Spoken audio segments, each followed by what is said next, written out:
dari kelompok 10 akan mempresentasikan materi dengan judul Etika Guru dan Murid dalam Kitab Ta'lim Muta'alim. Untuk materi yang pertama, saya akan membahas kembali dan mengingatnya apa sih pengertian dari etika itu. Etika merupakan salah satu cabang ilmu pengetahuan yang membahas tentang manusia. Etika juga merupakan suatu kebiasaan, perbuatan, ataupun watak seseorang dan merupakan sifat dasar yang dimiliki oleh seorang manusia. Etika merupakan juga sebagai proses tingkah laku manusia.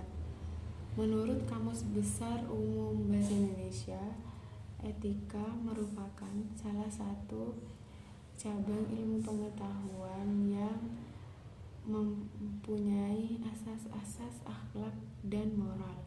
Dalam kebahasaan ini, etika itu tidak dapat lepas dari proses tingkah laku seseorang itu sendiri. Untuk yang selanjutnya mengenai pengertian murid dan guru. Murid dan guru itu tidak dapat dipisahkan. Mereka mempunyai hubungan saling keterkaitan. Jika tidak ada murid, maka proses pembelajaran tidak akan terjadi, dan begitupun sebaliknya. Murid yaitu manusia di mana ia akan dibentuk oleh dunia pendidikan. Ia adalah suatu objek dan subjek dari proses pembelajaran yang berada di sekolah dalam hal pendidikan. Murid juga merupakan potensi kelas yang harus dimanfaatkan oleh seorang guru dalam mewujudkan sebagai proses dari adanya pembelajaran. Untuk itu, pengertian dari guru sendiri merupakan orang yang selalu memberi wejangan ataupun contoh yang baik terhadap seorang murid dan peserta didik yang dapat ditiru kebaikannya. Guru juga merupakan sebagai seorang pendidik bagi siswa-siswanya yang mereka selalu mempunyai sisi positif di dalam hal apapun itu. Dalam pepatah Jawa mengatakan bahwa guru itu merupakan suatu yang dapat digugu lan ditiru, yang mempunyai maksud sebagai guru itu merupakan salah satu contoh yang dapat ditiru, suri tauladannya dan apa saja yang ada dalam sifat guru tersebut, itu merupakan suatu proses belajar mengajar. Guru tidak akan memberikan contoh yang tidak baik kepada muridnya. Guru sudah pasti memberikan suri tauladan yang baik kepada murid-muridnya. Guru juga mempunyai peran penting dalam hal apapun itu yang terjadi di dalam sekolah. Di sini saya akan meneruskan presentasi dari teman saya. Di sini saya akan menjelaskan etika guru dalam kitab Ta'lim Muta'alim. Di dalam kitab Ta'lim Muta'alim terdapat dua peran guru. Yang pertama adalah membersihkan, mengarahkan, dan mengiringi hati nurani seorang guru untuk mendekatkan diri kepada Allah dan mencari ridhonya. Yang kedua adalah guru berperan menanamkan nilai-nilai pengetahuan dan keterampilan kepada muridnya. Hal ini bisa dicontohkan dengan diwajibkan dan diharamkannya ilmu. Kalau tidak ada guru, murid akan kebingungan. Di dalam kitab Ta'alim Muta'alim, guru harus lebih berperan sebagai yang pertama adalah sebagai fasilitator dalam kegiatan belajar mengajar. Dalam hal ini, guru tidak hanya menyampaikan pengetahuan kepada siswa, namun sebaliknya, guru membantu siswa dalam membimbing dan mengarahkan kegiatan belajar mengajar, sehingga selain memperoleh ilmu pengetahuan, murid juga dapat berpikir kreatif. Yang kedua adalah guru merupakan penasehat murid. Guru harus mampu memahami kebutuhan belajar murid atau siswanya, sehingga dapat memberikan pelayanan belajar yang tepat kepada murid dan dapat membantu kesulitan belajar murid. Yang ketiga adalah pengamat kegiatan murid. Guru selalu mengontrol dan mengawasi sikap atau tingkah laku semua murid, terutama pada saat berlangsungnya proses belajar mengajar di kelas maupun di sekolah. Yang keempat adalah mengevaluasi kemampuan belajar mengajar. Tugas guru itu untuk menilai kebersihan atau keberhasilan proses belajar murid dan pemahaman murid terhadap materi yang telah disampaikan oleh guru. Di sini saya akan menjelaskan tentang etika murid dalam kitab Ta'lim Muta'alim. Etika murid terhadap guru sudah dijelaskan dalam kitab Ta'lim Muta'alim bahwa kedudukan seorang guru itu berada di bawah kedudukan seorang nabi. Ini karena apa? Karena agar siswa itu juga memuliakan seorang gurunya. Nah, para siswa ini sudah dinasehati atau dibekali dengan beberapa petunjuk. Yang paling penting itu diantaranya, yang pertama, seorang siswa harus membersihkan diri, bersihkan hati dan kotorannya sebelum ia menuntut ilmu. Karena apa? Belajar itu semacam ibadah. Jika ibadah tidak sah kecuali bersih hati. Terus yang kedua, hendaklah tujuan kita menuntut ilmu itu untuk menghiasi ruh dengan sifat keutamaan, seperti kita mendekatkan diri kepada Allah, bukan untuk kemegah-megahan mencari kedudukan. Yang ketiga, ini siswa dinasehati agar tabah dalam mencari ilmu dan memperoleh ilmu pengetahuan. Adapun sikap murid terhadap gurunya antara lain adalah sebagai penghormatan atau penghargaan kepada ilmu dan gurunya.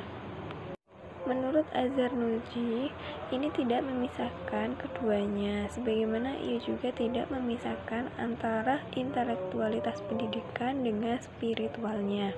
Murid tidak dibenarkan dalam menimba ilmu intelektualitas seseorang, tetapi hak yang melekat pada dirinya itu ditelantarkan. Pendidikan mempunyai dasar hak atas karya intelektualitas yang pantas dihargai dengan sikap pemuliaan dan penghargaan material. Etika murid terhadap guru dalam perilaku taat perintah Allah dan menjauhi larangannya selama masih dalam koridor kepatuhan kepada Allah, bukan sebaliknya. Tampilan rinci lain yang mengarah pada budi pekerti yang di masa sekarang ini sudah harus mulai ditegakkan. Materi selanjutnya yaitu tata cara belajar dalam kitab Ta'lim Muta'alim. Imam Az-Zarnuji menguraikan beberapa tata cara belajar, yaitu niat belajar. Niat belajar adalah hal yang paling mendasar. Sesuai sabda Rasulullah, innamal a'malu binniyat, yang artinya sesungguhnya amal itu tergantung niat. Jadi niat adalah hal yang paling utama dianjurkan agar kita bisa bersungguh-sungguh dalam menuntut ilmu maupun melakukan pekerjaan lainnya. Yang kedua yaitu teknik belajar.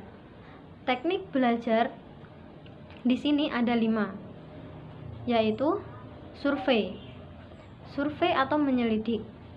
Di sini kita bisa membaca pendahuluan dari bab yang akan dipelajari untuk mendapatkan gambaran Kemudian yang kedua, question. Question adalah pertanyaan. Di sini kalimat pertama dalam pendahuluan yang telah kita baca bisa kita ganti menggunakan kalimat tanya. Yang ketiga yaitu read, membaca. Membaca di sini setelah kita membuat pertanyaan sebelumnya, kemudian kita membaca materi yang akan kita pelajari, materi yang ingin kita ketahui dan kita pahami, untuk bisa menjawab pertanyaan sebelumnya. Yang keempat yaitu recite, mengucapkan kembali. Yang dimaksud mengucapkan kembali di sini adalah membaca kembali atau mencatat garis besar dari materi yang telah kita pelajari. Garis besar itu gunanya untuk menjawab pertanyaan-pertanyaan kita sebelumnya. Yang kelima yaitu review. Review di sini adalah mengulang. Yang dimaksud mengulang yaitu mempelajari kembali, membaca kembali, melihat catatan kembali yang telah kita tulis untuk menghubungkan yang satu dengan yang lainnya, sehingga terjadi hubungan atau tidak. Yang ketiga yaitu mengulang pelajaran. Mengulang pelajaran yang dimaksud di sini adalah dalam belajar kita tidak hanya cukup satu kali, tetapi apa yang kita pelajari harus kita pelajari berulang kali, supaya apa yang kita dapatkan, apa yang telah kita pahami selalu melekat di dalam diri kita, selalu bisa kita pahami, tidak hanya berhenti cukup satu kali. Yang keempat yaitu memulai pelajaran. Memulai pelajaran di sini maksudnya dalam memulai belajar, dalam memulai pembelajaran kita dianjurkan untuk memulai dari hal yang mudah kita pelajari dan kita pahami, juga hal yang mudah kita hafal. Hal ini bertujuan supaya kita lebih bersemangat dalam belajar. Misalnya, kita mempelajari sesuatu yang mudah kita hafal dan mudah kita pahami, kita akan merasa senang karena bisa menguasai materi tersebut, menguasai pembelajaran tersebut, pelajaran tersebut. Hal itu bisa menimbulkan semangat kita untuk belajar lagi dan lagi, untuk memahami materi lagi dan lagi. Nah, yang kelima yaitu panjang pelajaran. Yang perlu diperhatikan adalah panjang pelajaran. Yang dimaksud di sini panjang pelajaran adalah kemampuan kita atau apa yang kita pelajari sesuaikan dengan kemampuan diri kita dalam menghafal dan memahami. Dan itu tidak berlaku untuk satu kali pembelajaran, tetapi dalam pembelajaran selanjutnya. Misalnya, jika kita hanya bisa belajar atau bisa memahami 2 lembar materi pelajaran dalam satu harinya, maka tidak perlu dipaksakan sampai berlembar-lembar, tetapi sedikit demi sedikit setiap harinya kita ulangi. Hal ini bisa memudahkan kita dalam belajar. Assalamualaikum warahmatullahi wabarakatuh. Di sini saya akan melanjutkan materi tentang tata cara belajar kitab Ta'lim Muta'alim. Untuk cara belajar kitab Ta'lim Muta'alim ini yang keenam yaitu membuat catatan sendiri, di mana membuat catatan sendiri itu tidak dapat dikesampingkan oleh seorang pelajar, karena membuat catatan itu digunakan sebagai bahan untuk mengulang dan mempelajari pelajaran. Catatan yang dibuat harus dengan sebaik-baiknya agar mudah dipahami, karena catatan yang tidak bagus akan menimbulkan otak tumpul. Tata cara yang ketujuh yaitu selalu berusaha memahami materi. Pelajar sebaiknya mencurahkan perhatian dan segala daya untuk memahami pelajaran sang guru dengan cara mengangan-angan materinya itu sendiri. Kadang ada pelajar yang tidak paham akan materi yang sudah diterangkan, namun setelah sampai di rumah ia baru bisa memahaminya. Maka sepatutnya seorang pelajar itu harus mengangan-angan materi tersebut tersebut agar bisa difahami. Tata cara yang ke-8 yaitu dengan cara menghafal. Dalam mengulang pelajaran, jangan terlalu pelan-pelan. Lebih baik dengan suara keras, tapi jangan terlalu keras juga. Pada dasarnya, menghafal itu dibagi menjadi 3. Yang pertama ada menghafal melalui pandangan mata. Bahan pelajaran ini dipandang atau dibaca dalam batin dengan penuh perhatian. Kemudian otak itu berguna untuk mengingat-ingat. Yang kedua, menghafal melalui pendengaran telinga. Dalam hal ini, bahan pelajaran dibaca dengan keras dan dimasukkan dalam telinga untuk disimpan di kepala. Yang ketiga, menghafal melalui gerak tangan, yaitu dengan jelas menulis-nulis di atas kertas dengan menggunakan jari atau pensil. Tata cara yang ke-9 yaitu menghindari kepanikan. Menuntut ilmu tidak selamanya berjalan lancar tanpa halangan dan hambatan. Hambatan yang datang tidak saja dalam menghadapi ujian, akan tetapi bisa bersumber dari arah lain. Bagi pelajar sangat diwajibkan untuk menghindari hal-hal yang membuat dirinya panik, karena kepanikan itu bisa membuat kegagalan. Untuk itu, pelajar harus mempersiapkan diri untuk menghadapi segala kemungkinan. Untuk itu, mencegah kepanikan, seorang pelajar itu harus mencari informasi tentang pelajaran yang akan ditempuhnya. Baiklah, sekian presentasi dari kelompok kami. Kurang lebihnya mohon maaf. Wassalamualaikum warahmatullahi wabarakatuh.